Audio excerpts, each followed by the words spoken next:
saya dari Darus Saputra Effendi, saya dari SMA 1 PSKD, saya ketua dari T2 Biologi dan ini kelompok saya. Saya Rena Ulrike, saya anggota kelompok dari T2 Biologi.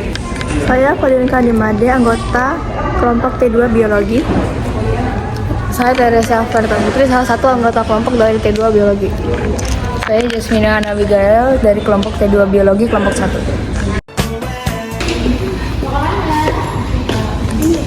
Dulu enggak? Kita mau Ya sama anak 8 ya? ada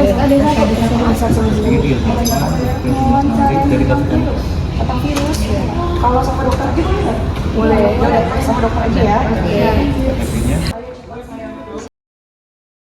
Dari satu PSKD bicara tentang virus.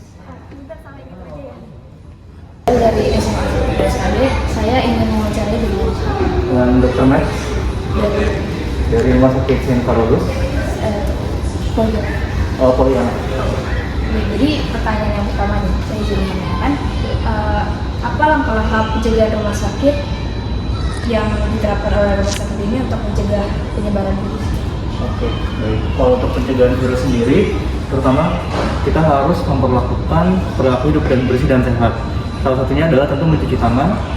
Mencuci tangan itu kita menggunakan 6 langkah. Nanti ada posternya, bisa dicari di rumah sakit, ditempel di mana-mana, dan kita lakukan dalam 5 waktu. Salah satunya adalah sebelum kita memeriksa pasien dan setelah memeriksa pasien, itu salah satu tindakannya. Selain itu juga menggunakan alat pelindungan diri untuk melindungi diri kita sendiri, tenaga kesehatan, dan juga pasien. Salah satunya dengan menggunakan masker seperti yang saya gunakan sekarang. Dan selain itu di sini juga banyak petugas kebersihan yang selalu membersihkan lift, selalu membersihkan ruangan poli juga. Yang selain untuk menjaga kebersihan juga untuk membunuh kuman-kuman jahat yang dapat menyebabkan sakit pada kita ataupun pada pasien. Untuk pertanyaan selanjutnya, bagaimana rumah sakit ini menangani pasien yang terinfeksi aktif virus? Baik. Kalau untuk pasien yang terinfeksi virus sendiri, seringkali mereka datang ke poli ya.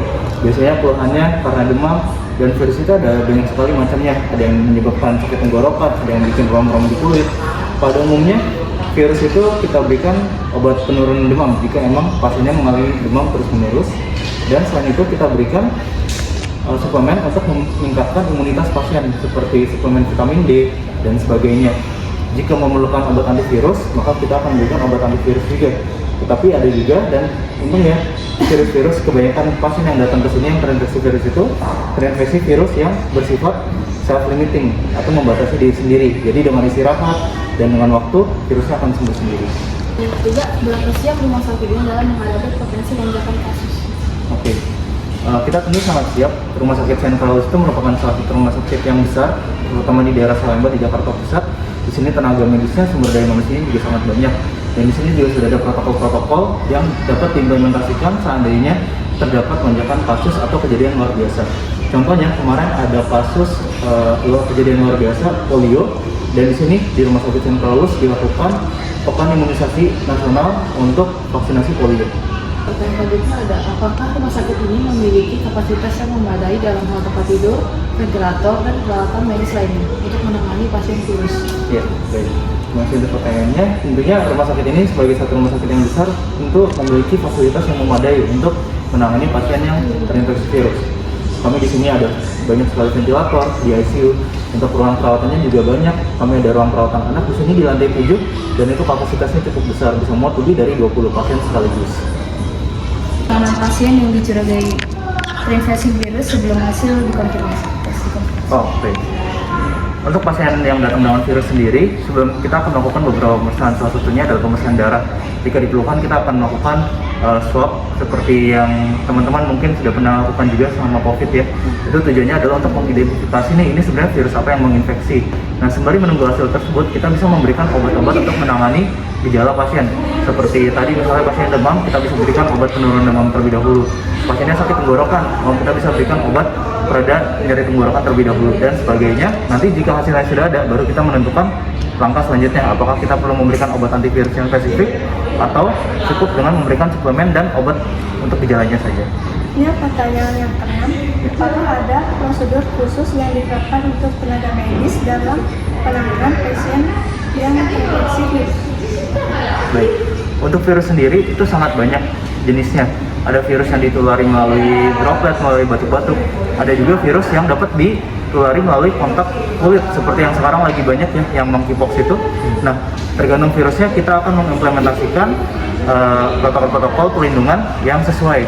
Misalnya kalau misalnya pada zaman COVID kemarin, kita akan menggunakan face shield, kita akan menggunakan goggles, kita akan menggunakan hazmat dan sebagainya. Kurang lebih seperti itu. Jadi tergantung dari jenis virus. Selanjutnya di pertanyaan nomor 7, bagaimana rumah sakit menangani tenaga medis yang terpapar atau terinfeksi virus? Oke, untuk tenaga medis yang terpapar virus itu sama aja dianggap sebagai pasien yang terinfeksi virus. Maka untuk penanganannya tentu kita harus menyembuhkan tenaga medis tersebut sampai virusnya benar-benar hilang dan tidak dapat menularkan lagi, baru tenaga medis tersebut dapat dikerjakan kembali sebagai tenaga medis yang aktif. Pertanyaan yang ke-8, sejauh mana rumah sakit ini berkolaborasi dengan instansi pemerintah atau lembaga kesehatan lainnya dalam memerangi penyebaran virus? Oke, baik.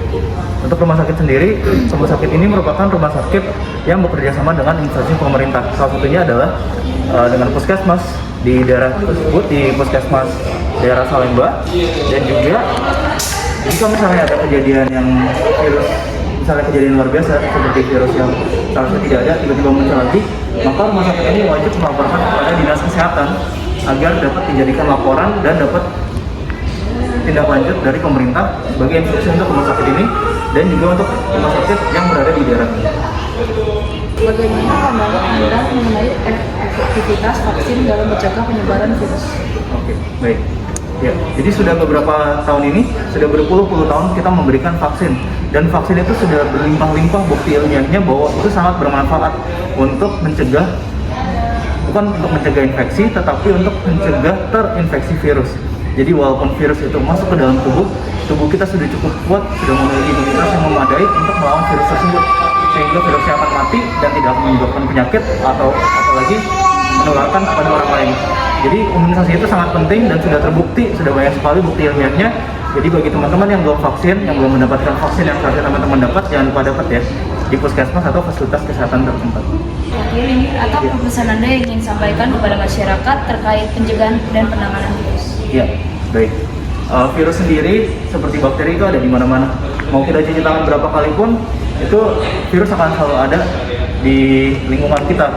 Ada virus yang berbahaya, ada pun virus yang tidak berbahaya. Yang pasti pesan saya untuk teman-teman semua agar untuk terus menjaga kesehatan, terus berolahraga, terus konsumsi makanan-makanan yang sehat. Jika belum imunisasi, maka segera imunisasi. Tujuannya supaya teman-teman tidak terinfeksi virus, tidak sakit karena virus, ataupun mengalami komplikasi atau kecacatan yang tentunya sangat kita hindari karena virus. Mungkin ini sekian dari saya. Sekian dari kami, terima kasih.